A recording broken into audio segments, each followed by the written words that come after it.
Olá pessoal, na nossa aula de hoje falaremos sobre transformações dos gases e as leis dos gases. A primeira lei sobre gases foi introduzida pelo cientista irlandês Robert Boyle.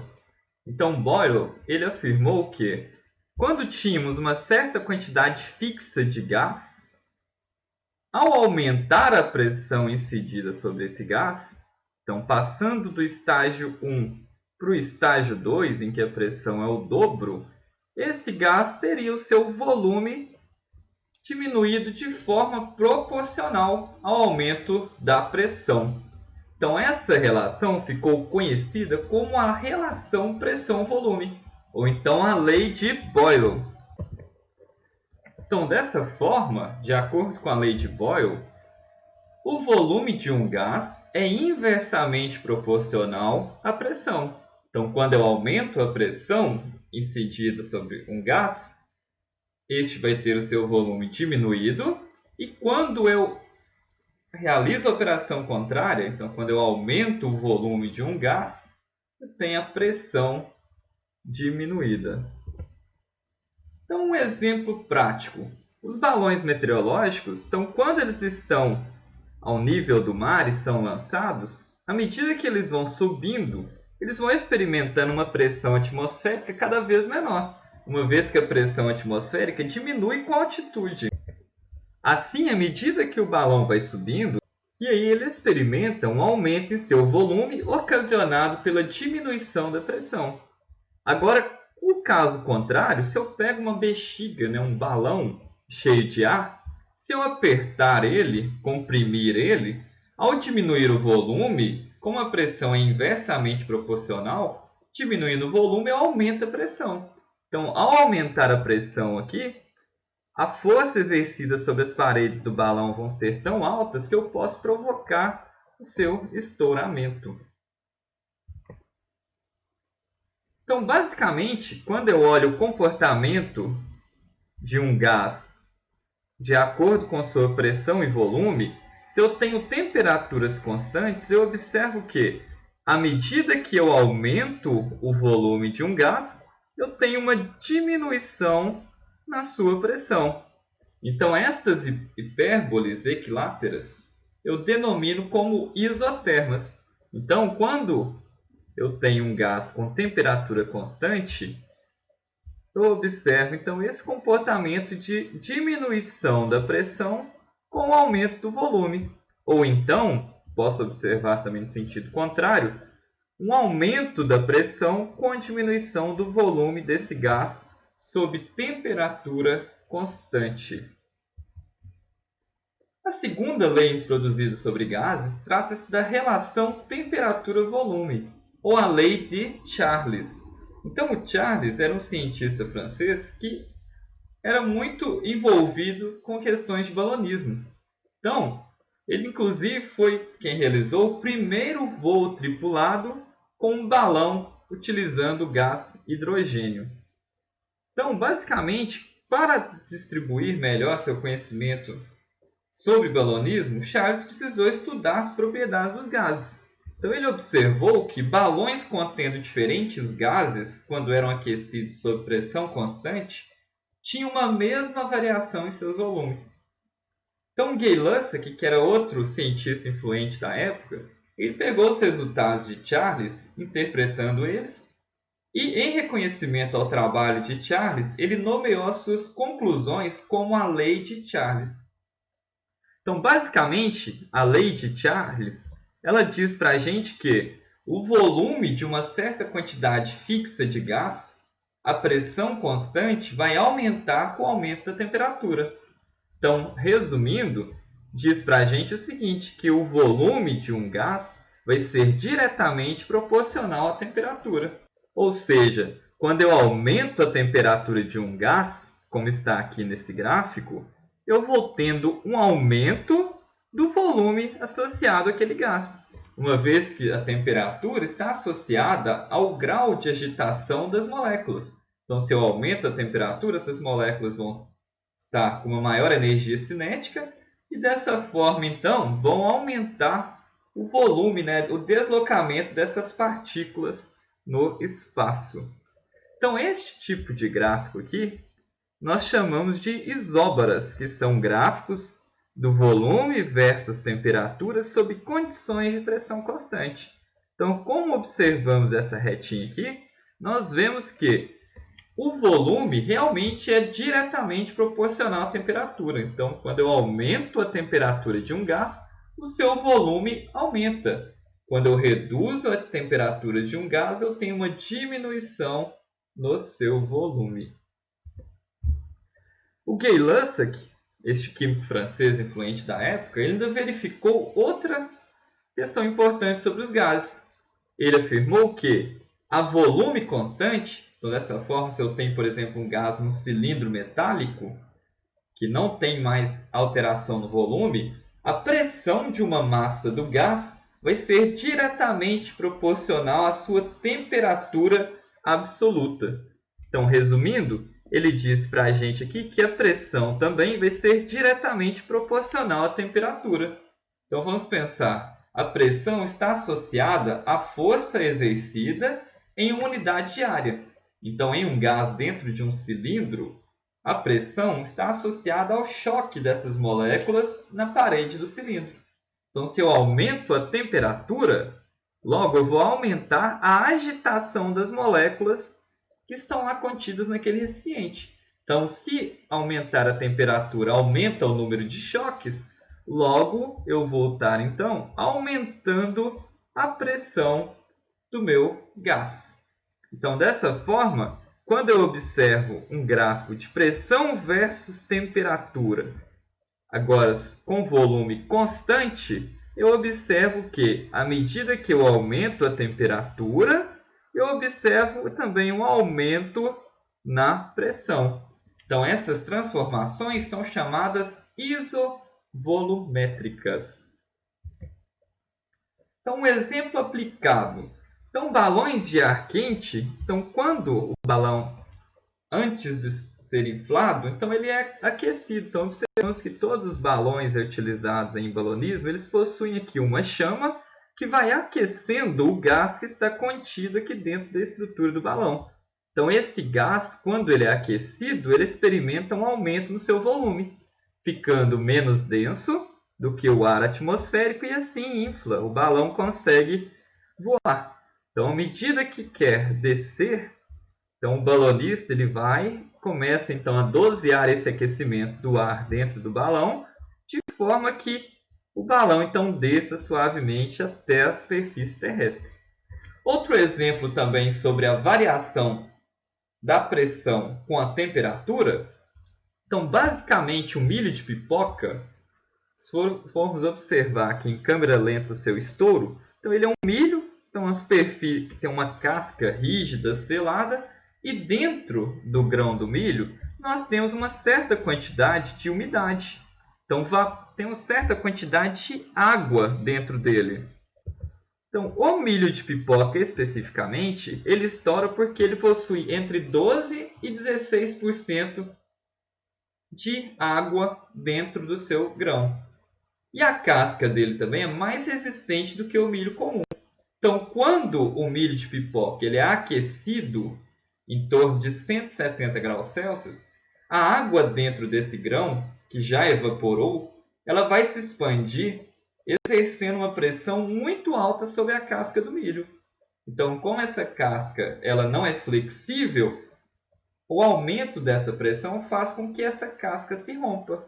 E assim temos, então, o estouro do milho de pipoca. Então, esses dois exemplos, eles relacionam bem para a gente as leis de Charles e de Gay-Lussac. E, por fim, a relação quantidade-volume, ou a lei de Avogadro. Então, Gay-Lussac, que também, como a gente viu, teve várias contribuições para o estudo dos gases, ele determinou que os gases reagiam entre si em volumes fixos combinados, a determinada temperatura e pressão, proporções inteiras. Então, dessa forma, ele observava que uma certa proporção de um gás reagia com uma certa proporção de um outro. Então, se alterasse essas proporções, você não conseguiria obter tamanha eficiência naquela reação química. Então, o físico italiano Lorenzo Avogadro, ele levantou uma hipótese de que todos os gases de mesmos volumes, com a mesma temperatura e pressão, deveriam conter o mesmo número de moléculas. Ou seja, então se eu tenho um recipiente, uma garrafa de 2 litros, contendo um gás hidrogênio, e uma garrafa de 2 litros contendo gás argônio, por exemplo, se esses gases estão com a mesma temperatura, pressão e volume, eles deveriam conter idênticos números de moléculas. Então, Avogadro fez essa informação baseado principalmente no pequeno espaço ocupado pelas moléculas nos gases. E como possuem grande espaço vazio entre elas, dessa forma, o volume ocupado pelos gases, eles deveriam ser, então, o mesmo para todos os gases de diferentes naturezas nas mesmas condições. Então, basicamente, a lei de Avogadro diz para a gente que a uma certa temperatura e pressão, o volume de um gás vai ser diretamente proporcional à quantidade de moléculas do gás, representado aqui por N. Então, basicamente, o Avogadro ele definiu para a gente o que chamamos de volume molar. Então, o volume molar é o volume que 1 mol de moléculas ocupa no estado gasoso na CNTP, nas condições normais de temperatura e pressão. Então, este volume molar que é definido, então, aproximadamente 22,4 litros. Então, na prática, o que significa isso? Então, se eu tenho 3 gases diferentes, né? Então, gás hélio, gás nitrogênio e gás metano. Então, a mesma condição de pressão de 1 atm, de temperatura de 0 graus Celsius, eu observo que, se esses gases apresentam o mesmo volume fixo, eu tenho a mesma quantidade de moléculas em todos estes sistemas. Então, como eu tenho aqui, considerando o volume de 22,4 litros em cada um dos cilindros, isto equivale ao volume molar de um gás na CNTP. Ou seja, então eu tenho 1 mol de gás em cada um destes cilindros. Então, 1 mol equivale a 6,02 vezes 10 a 23 moléculas de gás. Então, baseado nessas 3 leis dos gases, nós podemos observar basicamente que o volume de um gás, com quantidade de matéria e temperatura constante, vai ser inversamente proporcional à pressão. Então, ou seja, se eu aumento a pressão, eu diminuo o volume. Eu observo também, pela lei de Charles, que o volume de um gás ele é diretamente proporcional à temperatura. Ou seja, quando eu aumento o volume de um gás sob pressão constante, eu vou provocar um aumento na temperatura. E eu observo ainda, pela lei de Avogadro, que em condições de pressão e temperatura constantes, a quantidade de matéria de um gás vai influenciar diretamente no volume. Ou seja, o volume de um gás é diretamente proporcional à quantidade de matéria. Então, eu observo nas 3 leis dos gases aqui que eu tenho o volume envolvido nelas. Então, dessa forma, eu posso reunir todas essas leis em uma relação só. Então, essa relação eu chamo ela de lei geral dos gases. Então, basicamente, pela união daquelas 3 relações, eu considero aqui que o volume de um gás é diretamente proporcional à quantidade de matéria e temperatura e inversamente proporcional à pressão. Então, eu posso transformar essa relaçãozinha aqui em uma igualdade. Então, eu posso afirmar que o produto da pressão e do volume molar, ou seja, o volume de 1 mol de um gás, sobre a temperatura, será igual constante.